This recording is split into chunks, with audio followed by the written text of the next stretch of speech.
للہ شریف سجادہ نشین آستانہ عالیہ للہ شریف حضرت صاحبزادہ الحاج الحافظ پیر محمد مطلوب الرسول للہ مجزلہ العالی کی زیر سرپرستی خانقاہ للہ شریف پر 7واں سالانہ اعلیٰ حضرت للہ رحمۃ اللہ علیہ 3 روزہ فری آئی کیمپ اختتام پذیر ہو گیا۔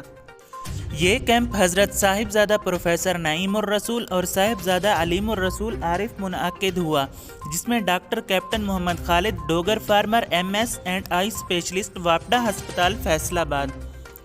ڈاکٹر عبدالغفار غلام عباس اور محمد عمران نے خدمات سر انجام دیں۔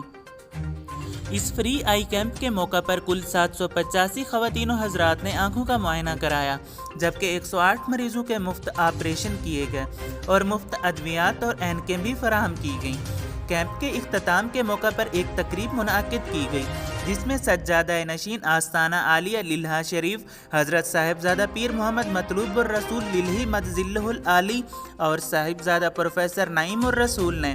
ڈاکٹر صاحبان اور دیگر اسٹاف میں تحائف تقسیم کیے۔ اس کیمپ میں حصہ لینے والوں کے لیے خصوصی دعا کی گئی۔ اعلیٰ حضرت للہ رحمۃ اللہ علیہ فری آئی کیمپ میں قاری محمد احسان، محمد انوار، محمد رضوان بگا، پرویز بگا، یعقوب بگا، شعیب عیسیٰوال، ظفر اقبال، حافظ ابرار، محمد وقار، حمید کندوال اور شعیب سردی نے مریضوں کی خصوصی خدمات میں حصہ لیا اور دعائیں لیں۔